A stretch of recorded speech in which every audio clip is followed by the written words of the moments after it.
Cubanet publicó una citación dirigida a José Ramón Viñas Alonso, soberano gran comendador del Supremo Consejo del grado 33. La cita quedó fijada para el 18 de agosto en una estación policial de La Habana por un supuesto delito de desobediencia.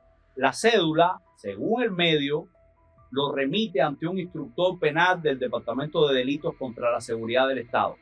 Así empieza una noticia que parece pequeña si uno la mira de pasada. Una citación: un dirigente de la masonería, una estación de policía. Pero si uno mira lo que ocurrió antes, ahí aparece el retrato completo de cómo trabaja la cúpula castrista. Viñas Alonso llegó a ese cargo mediante la elección de los miembros de su institución y conforme a sus propias normas. Esa independencia fue suficiente para que el Minjus intentara tomar el control del Supremo Consejo.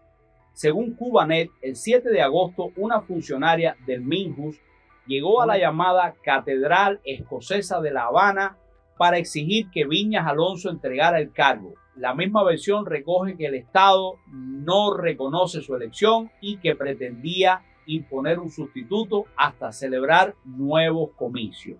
Más de un centenar de masones se reunió para respaldar a su dirigente. 10 días después llega una citación por desobediencia. Ahí tienen la secuencia: una institución civil escoge a su dirigente, la cúpula intenta desconocer esa decisión, los miembros se plantan. Entonces aparece el Departamento de Delitos contra la Seguridad del Estado. La masonería tiene sus propias reglas, grados, autoridades y ritos. Esa clase de organización civil no encaja en el modelo de la tiranía, porque funciona con una disciplina que la cúpula no dicta. Para ello, cada espacio que resista a la absolución del Estado se vuelve una molestia. Y si esa molestia no se deja domesticar, la convierten en expediente policial. La pregunta es: ¿quién tiene derecho a elegir dentro de Cuba? La cúpula acepta elecciones cuando las controla, asociaciones cuando las administra y dirigentes cuando puede quitarlos con una llamada. Cuando un grupo de cubanos decide sostener una regla propia, los hombres del poder ven un desafío. Eso explica por qué una disputa interna de una fraternidad termina frente a una estación de policía. La tiranía quiere que toda institución, por antigua, discreta o pequeña que parezca, tenga una correa. Y cuando alguien suelta la correa, llega la acusación de desobediencia. Ahora, fíjense cómo ese mismo instinto de control aparece fuera de la isla. El 13 de agosto, la Cancillería Dominicana anunció que había pedido a la Embajada de Cuba el retiro de 9 miembros de su misión diplomática y de sus familiares. Les dio 7 días. Invocó las reglas de Viena y avisó que no ofrecería detalles adicionales. Esa es la temperatura política que ya existía en Santo Domingo antes de que apareciera la historia de los atletas. La petición dominicana marca el contexto regional. Después llega una investigación de Diario Libre que abre otra escena, una mucho más humana y mucho más incómoda. El periódico dominicano reportó que agentes de la seguridad cubana se infiltraron en instalaciones de los Juegos Centroamericanos y del Caribe para vigilar a atletas de la delegación e impedir deserción. La investigación dice que organismos de seguridad dominicanos detectaron la operación y retiraron a varios involucrados de los recintos. Diario Libre sitúa uno de los episodios en una competencia bajo techo de Parque del Este. Allí, dice el periódico, militares dominicanos detectaron a agentes cubanos que perseguían a deportistas que intentaban abandonar el grupo. Al cierre de los Juegos, por lo menos 5 atletas cubanos habían abandonado la delegación. Diario Libre añade que la vigilancia se intensificó durante la primera parte del certamen, cuando apenas se habían producido 2 deserciones. Piensen en la lógica de eso. Un atleta llega a una competencia para correr, pelear, saltar, remar, lanzar una pelota o subir a un podio. La cúpula convierte el evento deportivo en un perímetro de seguridad. El deportista deja de ser una persona que representa a Cuba y pasa a ser un posible escape que hay que seguir de cerca. Y este punto importa porque muestra el tamaño de la jaula. La vigilancia deja de limitarse a una cuadra de Centro Habana, a una oficina del MININ o a una visita de la seguridad del Estado. Viaja con la delegación, entra en los recintos, se mueve entre atletas, entrenadores y competencias. Sale a perseguir la decisión más elemental que puede tomar un ser humano, buscar otra vida. Santo Domingo se vuelve una noticia sobre una cúpula que teme a sus propios deportistas cuando cruzan una frontera. El régimen les exige medallas, disciplina, propaganda, himnos y fotos. Pero cuando el atleta encuentra una puerta distinta, la respuesta deja de ser deportiva y se vuelve vigilancia. En ambos escenarios aparece el mismo reflejo político. La cúpula no soporta espacios donde el cubano pueda decidir sin pedir autorización. Una fraternidad que defiende sus normas, un atleta que decide irse, una familia que quiere escoger su futuro. Ese reflejo aparece dentro de Cuba, en la masonería, en los barrios y antes de que cualquier ciudadano llegue a un evento internacional. Cubales publicó su monitoreo del primer semestre de 2026 y registró 139 eventos relacionados con detenciones arbitrarias contra personas sin vínculos conocidos con organizaciones opositoras ni movimientos de la sociedad civil. La cifra merece atención porque habla de eventos, de casos de detención, de episodios que abarcan desde una protesta colectiva hasta una persona que se planta sola.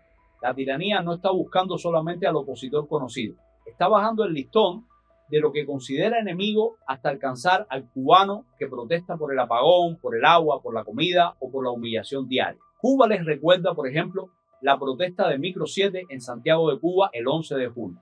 Ahí fueron reportadas hasta 18 personas detenidas durante una sola protesta. El monitoreo incluye además una protesta en contramaestre que terminó con detenciones, entre ellas de menores de edad. También cita a Javier Martín Gutiérrez, conocido como Spider-Man, detenido en La Habana desde abril después de protestar pacíficamente desde su vivienda. Miren lo que une esos casos. Ninguno necesita una estructura gigantesca para preocupar a la cúpula. Una protesta de barrio, una persona que habla desde su casa, un reclamo público, una publicación en redes.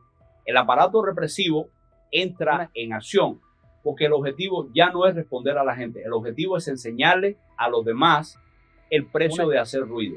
Esa es la parte que muchos fuera de Cuba todavía se niegan a entender. La tiranía no necesita demostrar que todos los detenidos son figuras nacionales. Le basta con golpear a suficientes ciudadanos comunes para que cada barrio aprenda la lección. Un vecino detenido le habla a toda la cuadra. 18 personas llevadas de Micro 7 le hablan a una ciudad entera. Un hombre detenido después de protestar desde su vivienda le habla a quien está pensando si salir a la calle. El caso de la masonería excede un conflicto administrativo. La citación transmite el mismo mensaje que transmiten las detenciones documentadas por cubanos.